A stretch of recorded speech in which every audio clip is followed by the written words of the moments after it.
বাঙালি খানায় সবাইকে স্বাগত জানাই। আপনারা তো অনেকভাবে লাউ ঘন্ট রান্না করে খেয়েছেন। একবার আমার মতন করে সহজ পদ্ধতিতে আপনিও শিখে নিতে পারবেন ছোট ছোট টিপস সহ।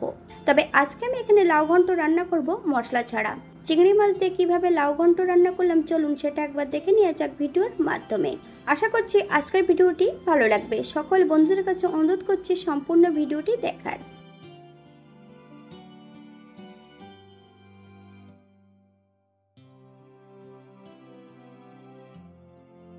এখানে একটা আমি গোটা লাউ নিয়ে নিয়েছি। লাউটার খোসা পরিষ্কার করে ছোট ছোট টুকরো করে কেটে নেব।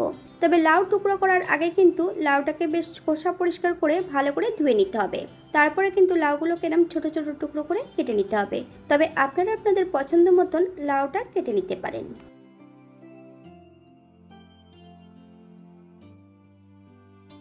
একটা কড়াইতে বেশ কিছুটা সরষের তেল অ্যাড করব।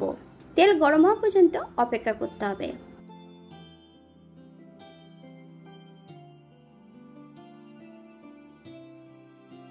ফোড়নে রেখেছি সাদা জিরে। ফোড়ন থেকে সুগন্ধ বেরোলে ভাজা জিরেটা আমি একটা পাত্রে তুলে রেখে দেব।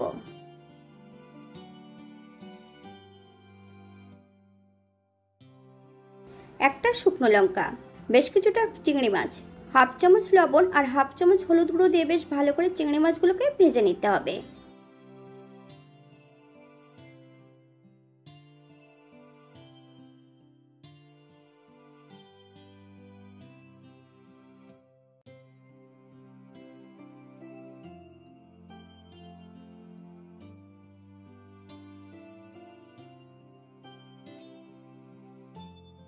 এই পর্যায়ে কেটে রাখা সম্পূর্ণ লাউগুলো অ্যাড করব।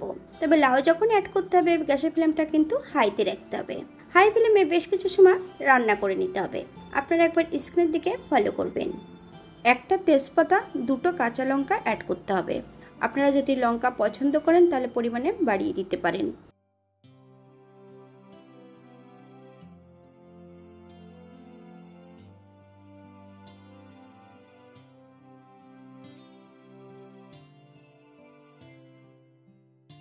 বাঙালি রান্না ঘরোয়া উপকরণ দিয়ে আপনাদের যদি রান্নাগুলো পছন্দ হয় তাহলে চ্যানেলটি সাবস্ক্রাইব করে দিয়ে পাশে থাকবেন।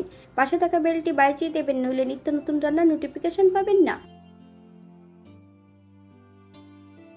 হাফ চামচ লবণ, আপনার স্বাদ অনুসারে লবণটা অ্যাড করবেন।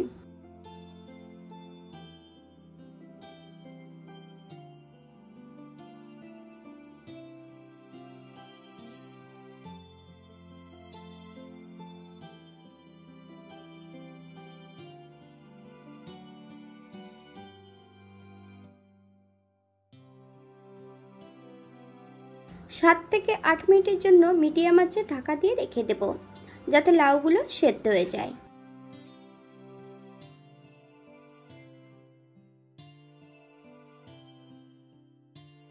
8 মিনিট পর এই পর্যায়ে একবার চেক করে নিতে হবে লাউগুলো সেদ্ধ হয়েছে কিনা।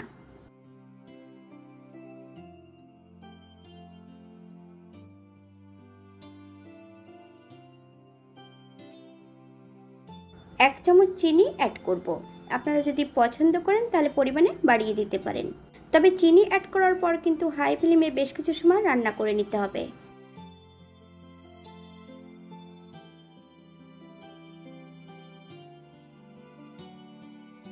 হাফ চামচ হলুদ গুঁড়ো। তবে লাউ যতক্ষণ সেদ্ধ না হচ্ছে ততক্ষণ কিন্তু হলুদ গুঁড়োটা অ্যাড করবেন না। যখনই হলুদ গুঁড়োটা অ্যাড করবেন তখনই কিন্তু লাউটা সেদ্ধ হওয়া বন্ধ হয়ে যাবে। হলুদ গুঁড়ো অ্যাড করার পর বেশ কিছু সময় রান্না করে নিতে হবে।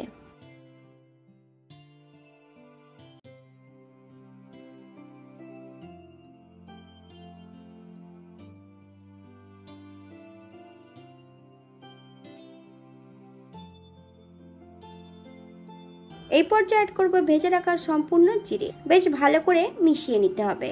আপনারা যদি ধনেপাতা কুচি পছন্দ করেন তাহলে এই পর্যায়ে অ্যাড করতে পারেন।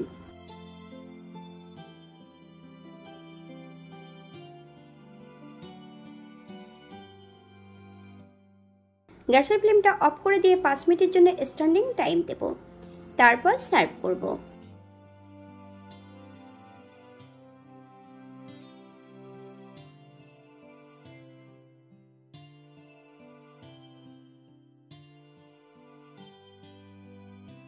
এটা দেখতে যেমন ভারী সুন্দর হয়েছে, এটা গরম ভাতে খেতে কিন্তু অসম্ভব ভালো। আপনারা যদি পেঁয়াজ, রসুন অথবা কোনো মশলা যদি পছন্দ করেন তাহলে অ্যাড করতে পারেন।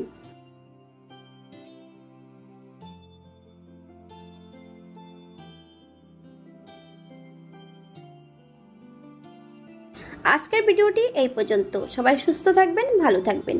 অন্যদিন নতুন রেসিপি নিয়ে আপনাদের সামনে আবার আমি হাজির হব। নতুন ও পুরনো সকল বন্ধুদের অসংখ্য ধন্যবাদ ভিডিওটি দেখার জন্য। হাতে যদি সময় থাকে তাহলে একটা লাইক, কমেন্ট, শেয়ার করবেন।